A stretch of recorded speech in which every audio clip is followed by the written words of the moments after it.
Hey, we're going to talk about kind of the process of research. This is kind of a checklist, if you will, of the process that I go through every time I am researching a new ancestor. So we're going to jump into that here in just a moment. But hey, if this is your first time here, my name is Connie Knox. I am a lifelong genealogist here to help you go further, faster, and factually with your family history research. Now, we're going to jump into this right now. I've got 12 steps that I go through.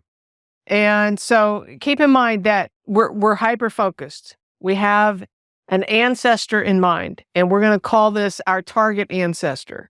And so it's with this target ancestor that we're going to walk through this process. There is a handout for this with the process laid out for the information access level channel members and for the patrons at the Happy Dance level or higher. So right now, we're going to get into it. Number one is obviously to review what you're starting with. So a lot of times, I'm starting with a blank slate. I found a new person and I want to go through this process to find everything I can. So you want to start with what you have, whether you have some records already or you're starting with some of these pieces of information that you have gathered from family members or whatever. So starting with what you know, review the records that you have, okay? So that's step number one. Step number two, start research notes right from the start. And a lot of people go, oh, I don't want to do research notes. I'm telling you, this is super easy, but start from the beginning. It makes it even easier. So every time you find a new record, you write a little paragraph or add a few notes and keep your notes in chronological order. I have lots of episodes on how to write good research notes. So we're going to, kind of not get too deep in the weeds about research notes, but it is important because if you've watched any of my other episodes, you'll learn that research notes are the number one thing that will help you break down brick walls, okay? Number three is to review the hints first. And, there's a whole other strategy about how to do searching and researching, but start with the hints because that's the low-hanging fruit. So if you're on Ancestry, those are the leafy hints that I'm talking about. All of the platforms have their form of hints. And so work the hints first because a lot of times those are the most accurate and most easy to find records. And so work those first. When you're looking at the hints, though, keep in mind the very first thing on Ancestry is member trees. Ignore those. Those are the last thing you're going to come to. So you're going to ignore those and go straight to the records and start looking at the records. And the reason why I say this is because you want an unbiased opinion. You want to be able to evaluate the records without other influence. You don't want to be going, well, so-and-so imported that record. It must be right. No, evaluate it for yourself. So that's why I'm saying you want to come to the member trees last. So you're going to review those hints for the low-hanging fruit. The next one you want to do after you have gone through and looked at those hints that came in is you want to just kind of evaluate what is missing. So that's number 4, review what is missing. So for example, if the hints delivered you so let's say somebody lived from 1810 to 1900. That's 90 years, right? And you have some of the census records, but you don't have all of them. So now you can kind of make a list of what is missing and kind of think in your mind, okay, well, some of these records alluded to the fact that this guy was in the military, so there might be some military records to find. I mean, just kind of put some thought to it. What is missing? All right, number 5 is search using a 3-way method, and I call it the Trifecta strategy that I developed a couple of years ago. That's a whole other video. But basically what it is you're searching in 3 ways on 3 different platforms. You're searching by name, by place, and by time period, okay? And then you're also searching on Ancestry and FamilySearch, and then a third one of your choice, whatever makes sense. So if, for example, I have a lot of ancestors in North Carolina, as you probably know, if you've watched any of my videos before. And so the state archives might be my third choice. So you're going to Ancestry, FamilySearch, and number 3, whatever that is for you in your situation, whatever makes sense. Okay. All right. Number 6 is to create a research plan. So now you've kind of gone through and you've gotten the low-hanging fruit. You're getting an idea of what is missing. And now you're going to really outline it. You're really going to put some thought to it, because if you're keeping your research notes as you go, you've already got a timeline kind of going, a little bit of one anyway, of your ancestor. And so what you're now going to do is you're going to start taking what is missing and you're going to start laying it out. What can I go after next? Did he own land? Are there wills to find? Is there tax records to find? Is there, pension records to find? There's all kinds of things that you can start to kind of outline as to what you think you need, and then you do a little bit of research as to where to find them, but don't do the research yet. You're just creating the research plan, because what's next is you've created the research plan in number 6. Number 7 is to research the plan. So just like a pilot who flies an airplane, they plan their flight and they fly their plan. A scuba diver is going to plan their dive and dive their plan. You are going to plan your research and research your plan.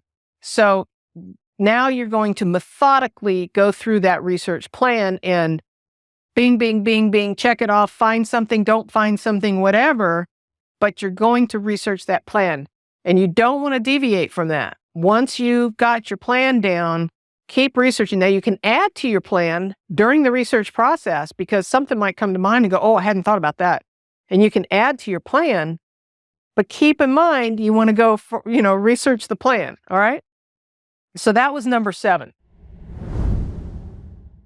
Number 8 is update your research notes as you go. And I talked about this before, but now is the time to really put the plan into action, because if you haven't done it at this point, you really need to start abstracting that information from the different records and put it into your research notes. And that leads me to number 9, which is transcribing the documents. Now, theoretically, you should be doing this as you go, but you want to transcribe the documents, then you want to abstract the information out of the transcriptions and put it into your research notes. And the reason why you do this is because you're going to find information you never saw before, I promise you. And these research notes and the transcription process, between the two of them, you're going to start to put the pieces of the puzzle together. You're going to start seeing things you never noticed before, okay? Hey, we're going to get back to that video here in just a moment, but I want to let you know that Genealogy TV has a website, a newsletter, and a Facebook page. Links for all of that are in the show notes below. All right, let's get back to it. Number 10 is to research the fan club, and I'm going to lump in family with the fan club. So if you're not familiar with the fan club, it's friends, associates, and neighbors. Well, it's also family, okay? So you want to research, you've got your target ancestor, you're focused. Now you're going to be looking at the spouse and theoretically the children. But if you've done your process correctly, you've already researched the children because you're working backwards from present day to this target ancestor.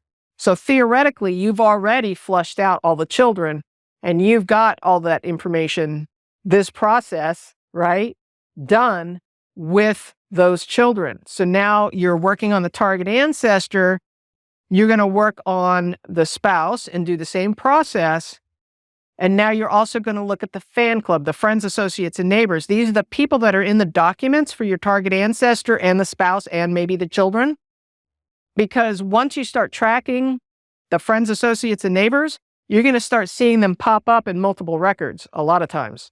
And it's those people that probably will lead you to more information. There's a whole other conversations we can have about the fan club and lots of videos that I've done in the past on the fan club. So that is number 10, is to research the family and the fan club, okay? And number 11 is member trees. Now we're circling back. Now we have gone through this whole process. We have collected all the records. We've transcribed them. We've added them to our research notes. We've gone through all the hints and all that low-hanging fruit originally. And we're kind of getting a good timeline of how our ancestors lived their life. And now it's time to go look at the member trees to see if there's anything we missed. Don't forget to look at the galleries on those member trees, because a lot of times people take photographs of documents and they're not transcribed, or there's no data about them other than a photograph with some obscure, cell phone image number that has nothing to do with search, right? When you're trying to search for things. So make sure you're looking at the gallery. Make sure you're looking at all the records that they have. More than likely, you have all the records at this point, but they might have something that you didn't. And that's why I say, especially in the images, if they happen to be the owner of the family Bible, for example. Okay? And number 12 kind of also ties in with member trees, but that is to review DNA matches. And so if there's any DNA matches that are matching to that branch of the family, you want to search the shared matches tool for those DNA cousins that are in that same branch. Click the shared matches tool, and then you can search their trees, all of the shared matches, because they all belong to the same branch of the family. And so you can start looking in their trees for clues, look in their records for clues, and see if there's anything that you've missed. So that kind of takes us full circle.